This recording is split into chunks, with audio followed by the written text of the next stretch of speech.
रे मन ऐसो कर सन्यासा, बन से सदन सभय कर समझो, मन ही माह उदासा। जत की जटा जोग को मज्जन, नेम के नखन बढ़ाओ। ज्ञान गुरु आत्म उपदेशो, नाम विभूत लगाओ। अल्प आहार सुलभ सी निद्रा, दया क्षमा तन प्रीत। शील संतोख सदा निर्बाहिबो, वैभव त्रिगुण अतीत। काम क्रोध हंकार लोभ हठ मोह न मन स्यों लावे। तब ही आत्म तत्व को दर्शे, परम पुरख कह पावे। तब ही आत्म तत्व को दर्शे, परम पुरख कह पावे। सत्कार योग सत्संग योग, वाहिगुरु जी का खालसा वाहिगुरु जी की फतेह। श्री गुरु अर्जन देव जी महाराज ने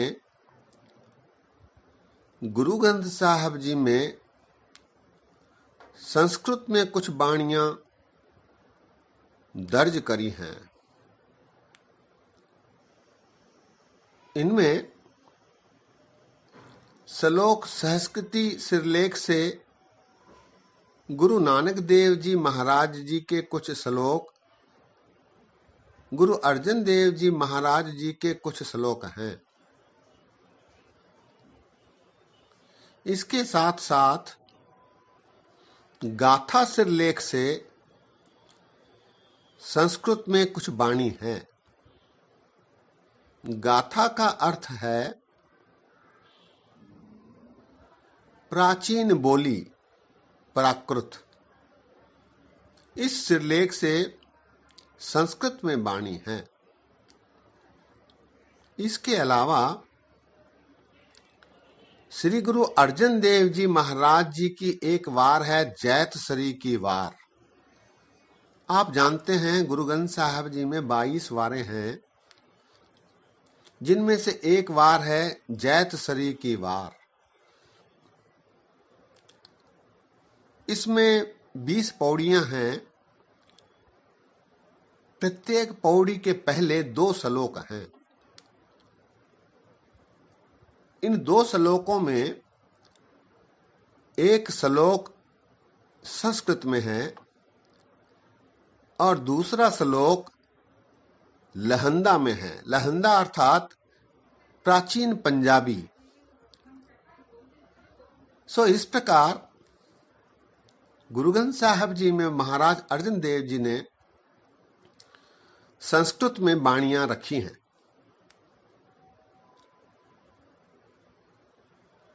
दास ने पीछे श्लोक सहस्कृति गुरु नानक देव जी और गुरु अर्जन देव जी महाराज जी की आप जी को सुनाई थी।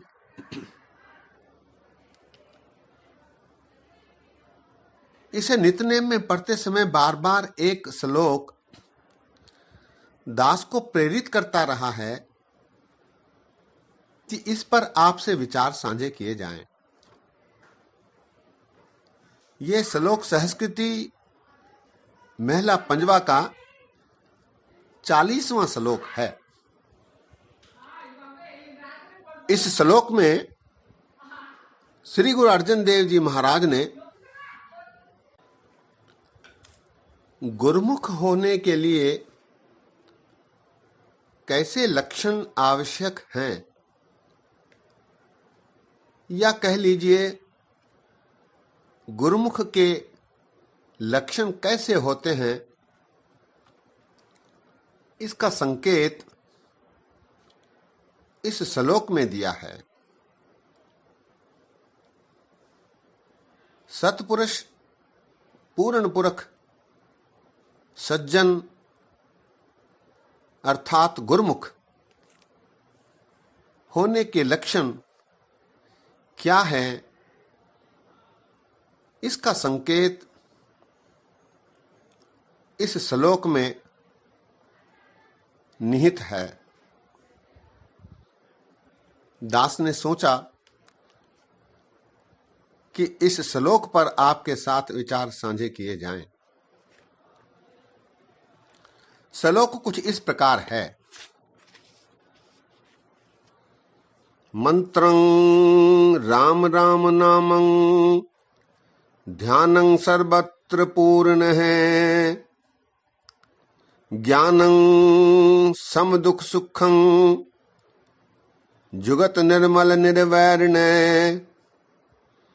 दयालं सर्वत्र जिया पंचदोख विवर्जित भोजनं गोपाल कीर्तनं अल्प माया जल कमल रहते उपदेशं सम मित्र शत्रु भगवंत भक्ति भावनी पर निंदा स्रोत श्रवणं आप त्याग सगल रेणुक है खट लक्षण पूर्णं पुरख है नानक नाम साध सजन है।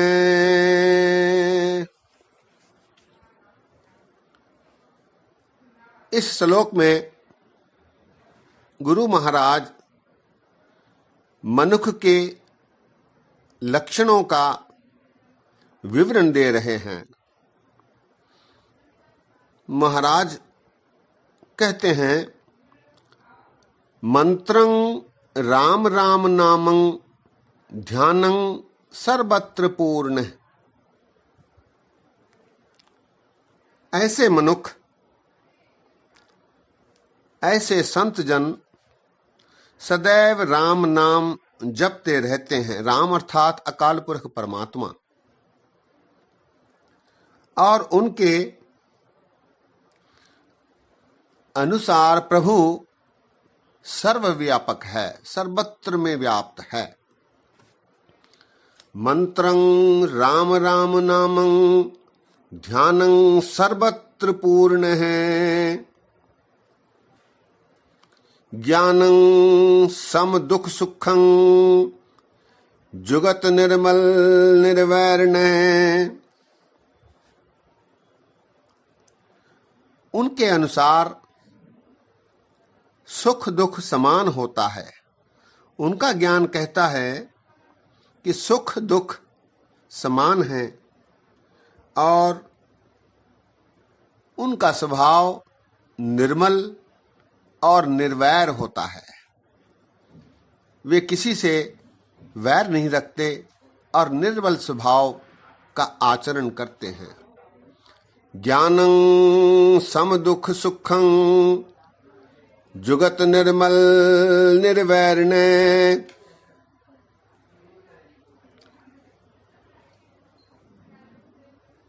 दयालं सर्वत्र जिया पंचदोख विवर्जित।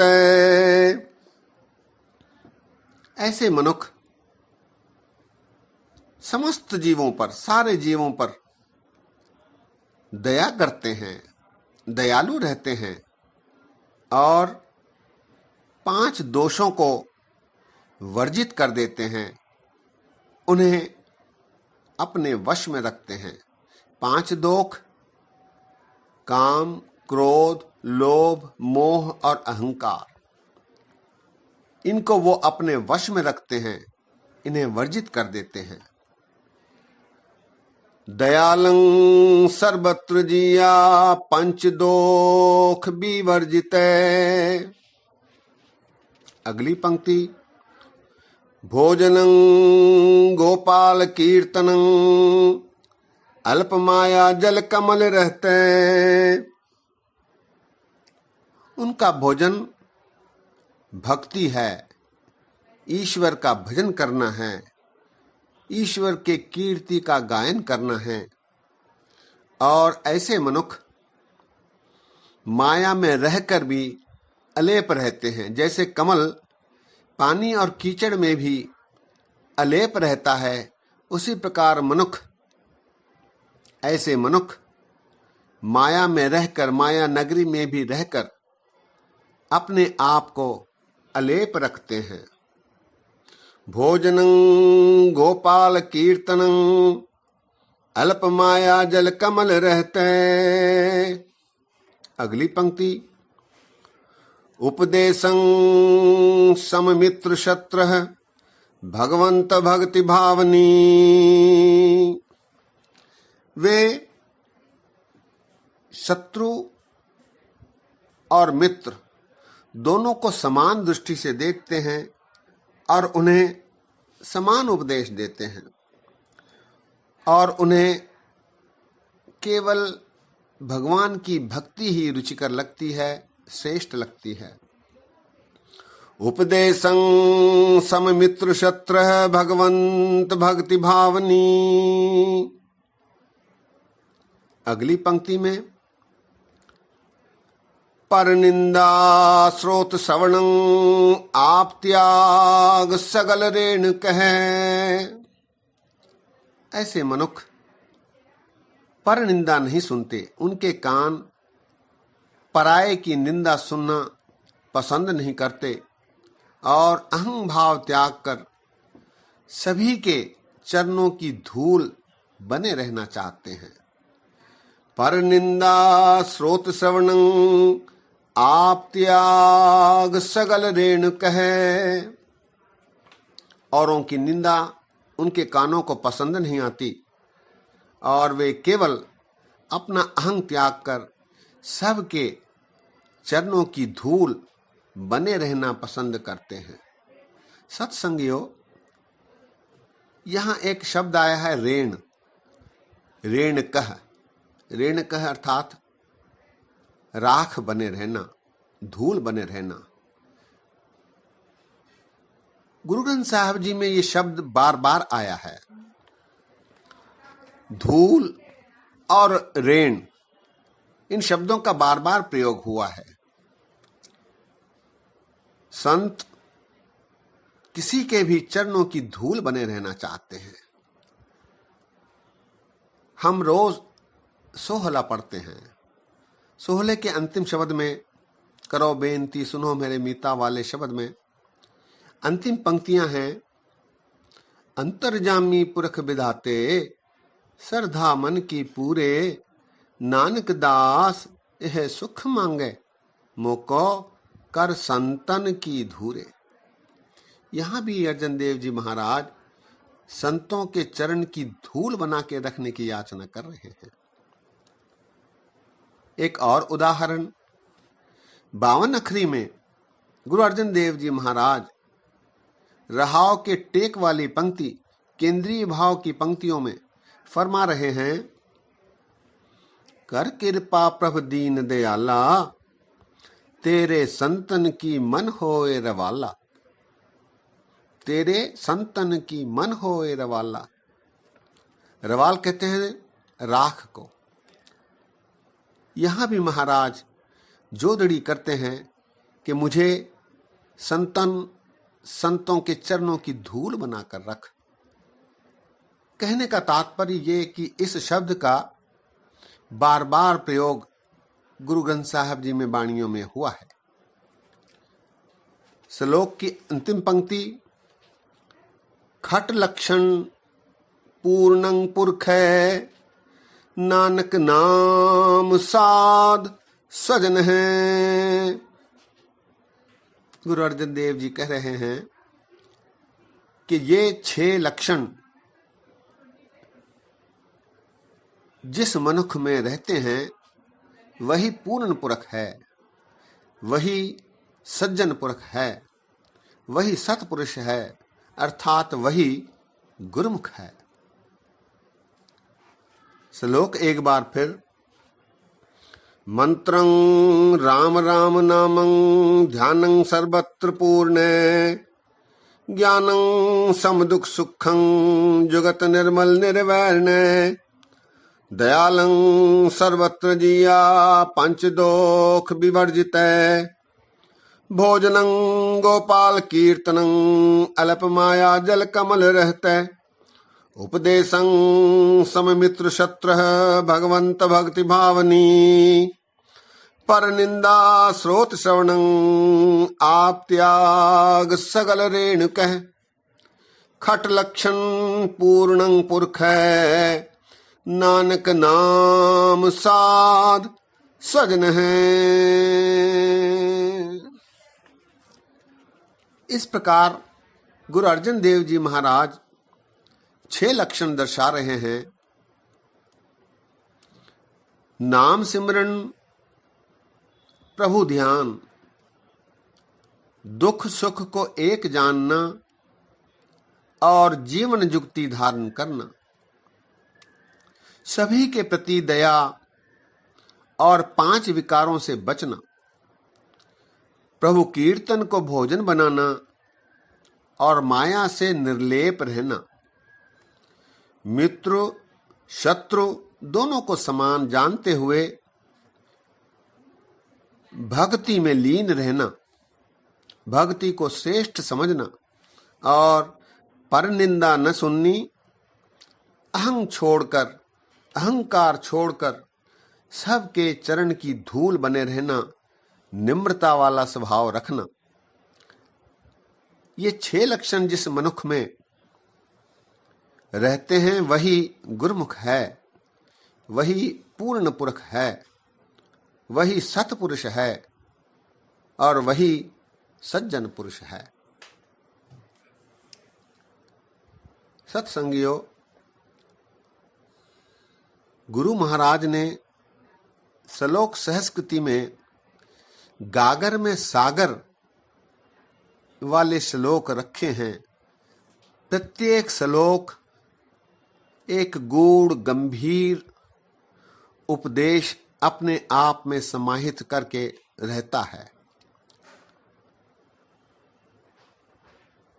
चूंकि भाषा संस्कृत है, इसीलिए इसे बार बार पढ़ने पर ही इसके अर्थ का बोध होता है। दास ने सोचा कि इस श्लोक पर आप जी के साथ विचार साझे किए जाएं, ताकि इस श्लोक के बारे हम सभी को जानकारी प्राप्त हो। दास ने ऐसा करते समय बेअंत गलतियां की हैं। दास को अनजान जानकर क्षमा बख्शो। इसी तरह आगे भी जैसे गुरु कृपा करे शब्द पर विचार साझे करते रहेंगे। भूला चूका दी क्षमा बख्शो। फतेह गजाओ। वाहिगुरु जी का खालसा, वाहिगुरु जी की फतेह।